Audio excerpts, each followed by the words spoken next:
Okay, so good morning mga kuya, no? Happy Sunday po sa inyo. May panibago na naman tayong kasamang zero knowledge na student sa isang manual na sasakyan, si Mac, no? Hi Mac, good morning. Yun, no? Shout out sa mga taga Barangay ba yun? Barangay ba yung Kamalig? District po. District. Second district po ng Albay. Okay, ano yung barangay nyo? Taplakan po. Taplakan. Okay, shout out sa lahat ng mga taga Taplakan, Kamalig, Albay.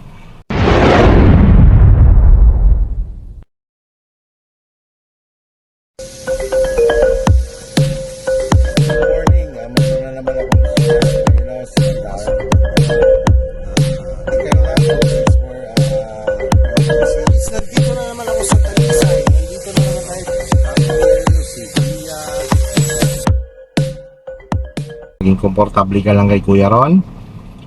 Enjoy mo lang ang driving lesson mo. Pakinggan mo lang si Kuya Ron mo. Sundan mo programa natin, ha? Kasi ang challenge ka lang naman dito ay yung pagbitaw ng clutch. Mayroon tayong dinumero kasi dito. Bakit ko sinasabing dinumero? Kasi Mac, ipapaliwanag ko sa'yo si clutch. Si clutch kasi, kapag yan nilubog mo ng sagad, karamihan kasi ng baguhan, nilubog yan ng sagad. Tapos bibitawan, sasabayan ng accelerator. Lumalamang ang pagdiin sa accelerator. Hindi pa gumagalaw ang sasakyan. Kaya si clutch, kaya gagamitan natin siya ng dinumero, yung sinasabi ko dito lagi na bumitaw ka ng 1-2. Kumbaga, yung 1-2 na yon, yun yung clearance from sagad. Inilalapit mo siya dun sa bite ng clutch, no? Yung sinasabing biting point. Pag lumapit na siya doon, kasi pag bitaw mo ng 1-2 kasi dyan, Mac, it's either na lumapit lang siya or andun na siya. Kasi mararamdaman mo naman yan kapag nandun na siya. Yun yung tipong nanginginig, no? Nagba-vibrate siya. So pag naramdaman mo na yon, doon mo na ngayon sasabayan ng accelerator, no? Tuloy-tuloy yon. Pagka halimbawang naramdaman mo na nanginginig, punta ka sa accelerator, gasan mo siya, ang accelerator dumidiin, ang clutch ay umaangat ng tuloy-tuloy. Ano? Yan. And then, kapag gumulong na si sasakyan, let go na si clutch. Accelerator control ka na nun. Yung sinasabing gas control. Ano? Okay. Sinabi ko naman na titigil tayo, ha. Ang gagawin mo naman nun, lubog si clutch, lipat ang pakay brake. Yun yung sinasabing clutch brake. Ano? Yun yung sa stop and go. No? Okay. Tapos pag halimbawa, tumigil tayo. Sabihin ko, ulitin ulit natin. Bitaw ka ulit ng 1-2 bago sabayan mo ng accelerator. Dalawang sitwasyon, Mac. Mayroong sitwasyon katulad nito, kapag bumitaw ka ng brake at naramdaman mong umatras ang kotse mo, huwag ka munang bibitaw ng brake. Dadalhin mo muna ang clutch mo doon sa sinasabing biting point. Pag nandun ka na sa biting point, saka mo lang ililipat ang paa mo sa accelerator, and then pagsasabayin mo yung dalawa. No? Mayroon namang sitwasyon kapag patag, pwede nang umalis agad ang paa sa brake. Punta na ka agad sa accelerator. Tapos dalhin mo muna siya 1-2 bago mo sabayan ng gas. Ano? Okay? Sige, repress tayo. Signal ikaw sa kaliwa. Signal sa kanan. Yan. Okay. Busina. Yan. Okay. So, bago tayo mag-start, ipamiliar mo muna itong jogger stick, ano? So, tandaan mo, ha, hindi yan papasok na hindi nakasagad si clutch yan. First gear, second gear, third gear, fourth, fifth, yan, neutral, reverse, yan, neutral, yan, ganyan lang kaswabe, no? Ganyan lang ka-relax. Okay, so bukan natin ulit. Lubog mo si clutch, pasok si first gear, tingin sa kalsada, second gear, third gear, fourth, fifth, yan, neutral. Si first gear, pwede mo siyang tingnan habang pinapasok. Ganon din naman si reverse.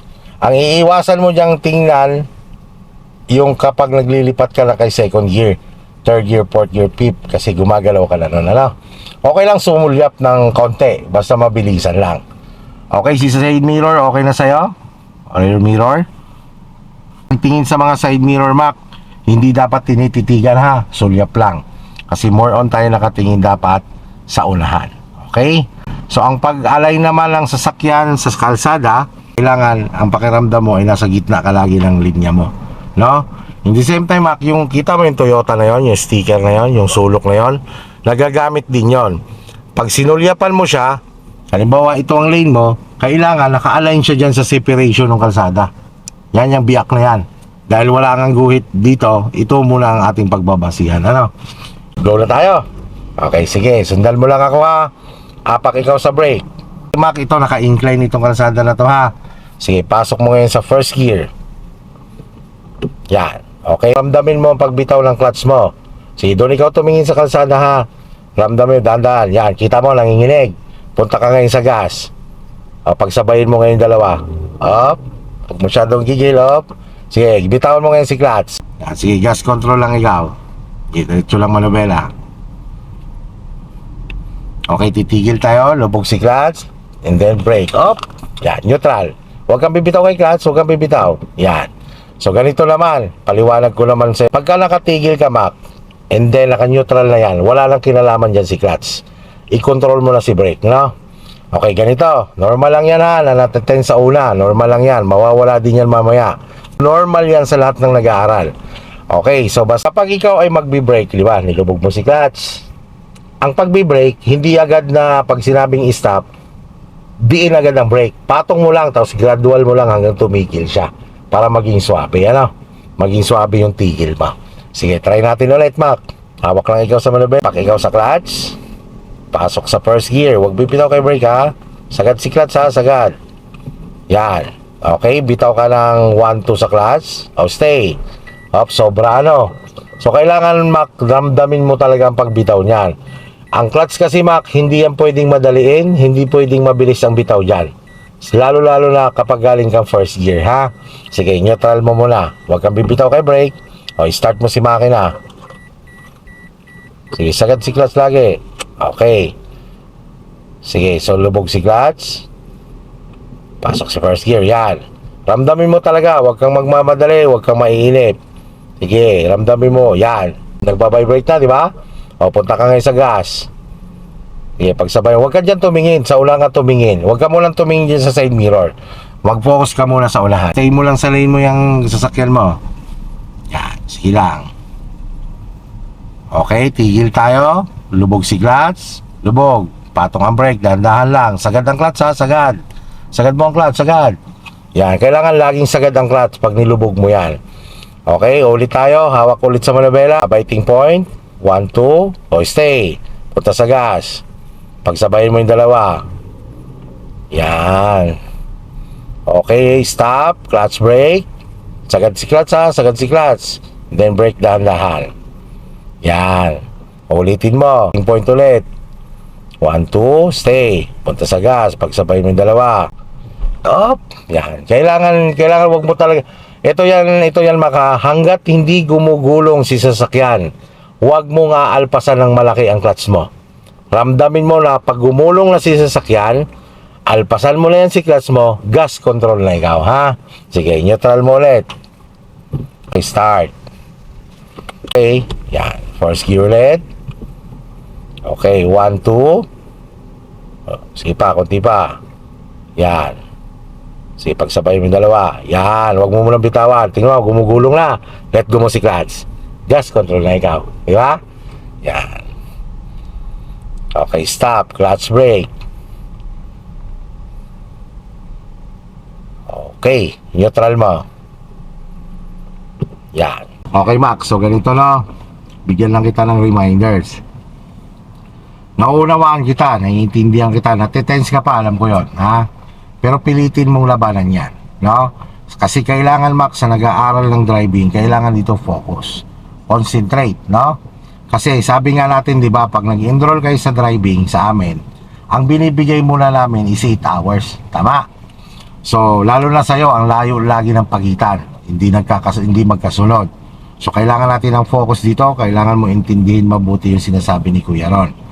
Ulitin ko, naiintindihan kita dahil natitense ka. Dahil syempre, kaumpisa pa lang natin. Ang paalala ko lang sa'yo, dapat malabanan mo yan, ha?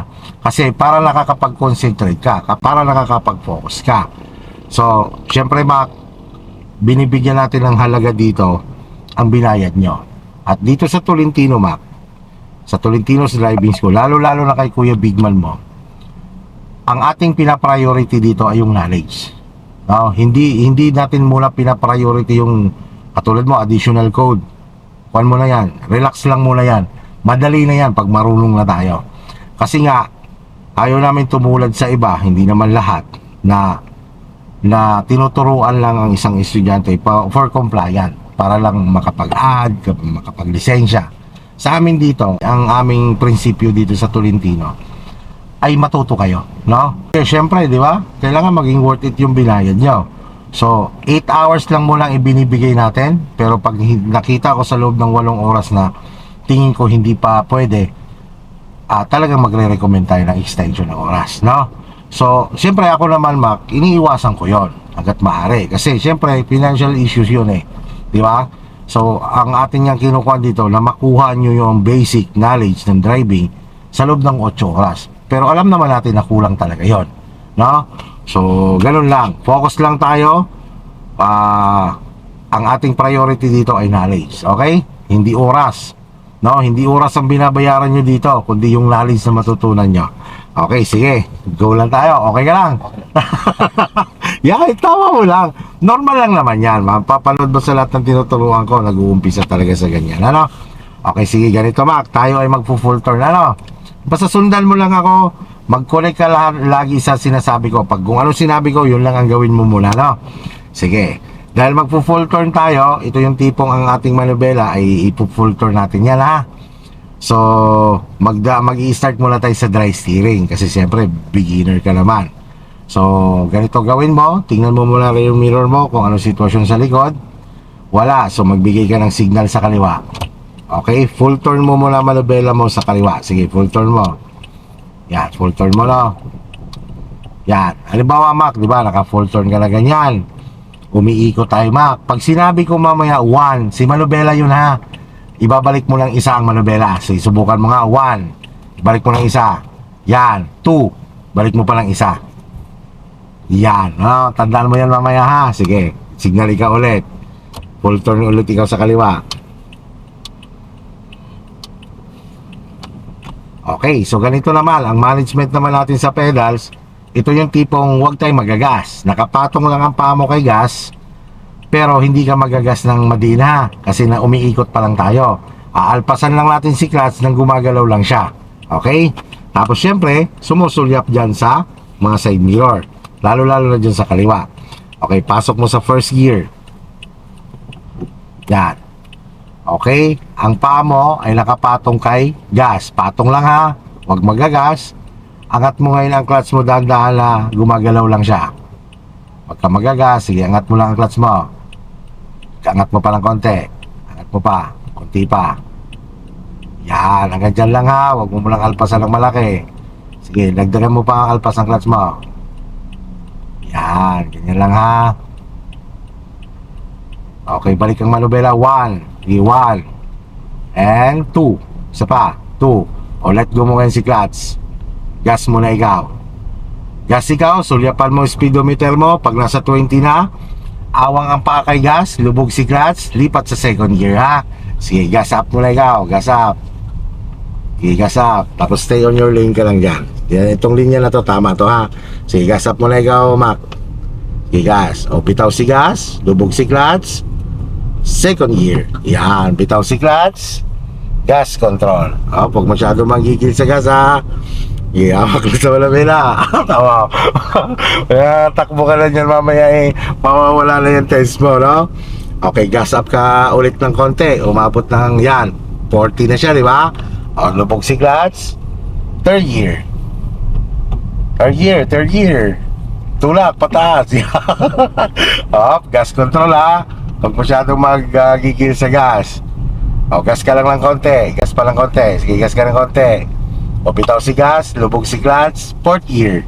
Hila pababa. O, alis na yung paa mo dyan sa clutch. Gas control na ikaw dyan. So, paano mo yan kontrolin? Pag naramdaman mo bumibilis, bitaw. Katulad niya, bitaw. Tamot na bagal siya, di ba? Yan. Pag bumagal, dampi lang ng konti sa gas. Accelerator. Stay on your lane lang ikaw. Focus ka lang sa linya. Huwag mo masyadong bigyan ng full attention ang kasalubong. Signal sa kanan. Tingin sa right. Yan. Patay na si signal light. Yan. Stay on your lane ka lang muna. O signal ulit sa right. Tingin sa right. Yan, lipat sa right. Okay, okay ng right mo. Tingin na sa unahan. Patay si signal light. Stay on your lane ka lang ha. Alalay na kay brake. Alalay kay brake. Pasok ka lang sa lane mo. Alalay pa kay brake. Alalay na. Alalay na. And then lubog si clutch. Lubog si clutch ha. Stop. Neutral. O bitawan mo ngayon si clutch. Huwag si brake. Yun. Diba? Natitense ka lang ng hula, di ba? Ramdam ko sa'yo, namumula ka eh.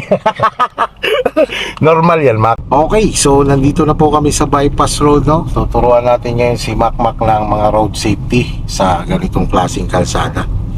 Okay, Mac, so lilipat tayo dyan sa inner lane, no? Signal sa kaliwa. Signal. Signal. Tingin. Wala. Pasok. Mayroon. Wag. Signal sa kaliwa, yan, pasok. Third gear. Signal naman sa kanan, ma. Focus ka lang dun sa unahan, huwag mong tititigan yung kasabay mo. Diyan ka sa unahan mag-focus, yan. Focus ka lang sa linya mo, sulyap-sulyapan mo lang yung side mirror mo. But more on focus ka sa unahan. Sa pikaw, para makapag-port gear ka. Pero sa 40 lang muna tayo, mag-i-start tayo sa 40, ha. Slow down, slow down. Yan, balik ka lang sa gas. Yan mo lang may mga umu-overtake sa'yo. Okay, so ang bilis naman natuto ni Mac, ano? Relax na si Mac. Nawala na yung tense niya.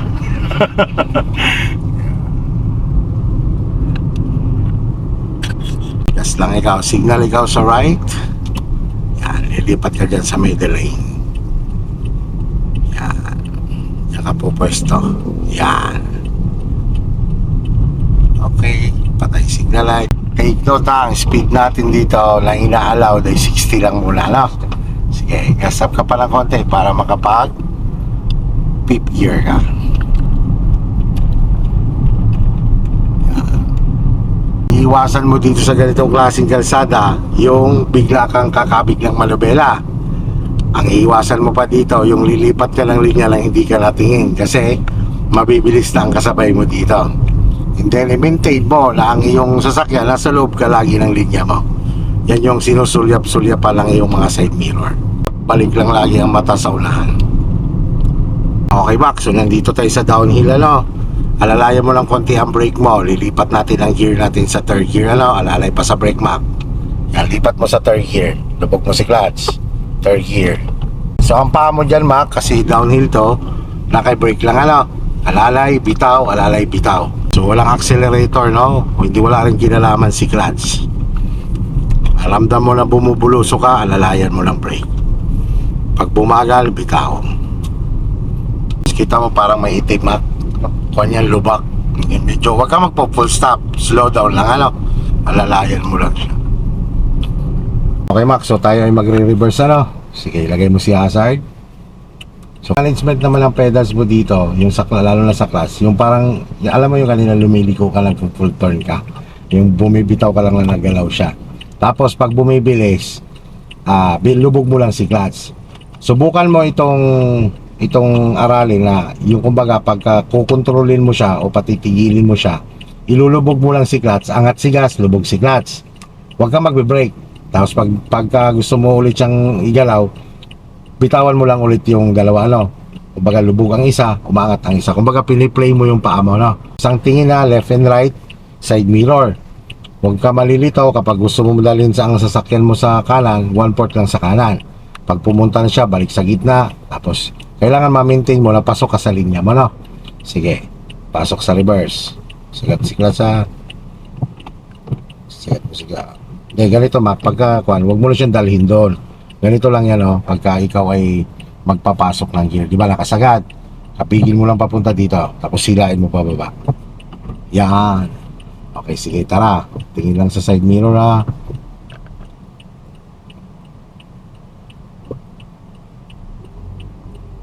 Sige, kulang lang bitaw sa clutch. Kulang lang. Yan. Pag bumibilis, lubugan mo lang siya. Timplahin mo lang yung paa mo. Yan, sige. Sige, timplahin mo lang dyan. Yan. Ayaw niya gumalaw, ibig sabihin, kulang pa yan sa bitaw ng clutch.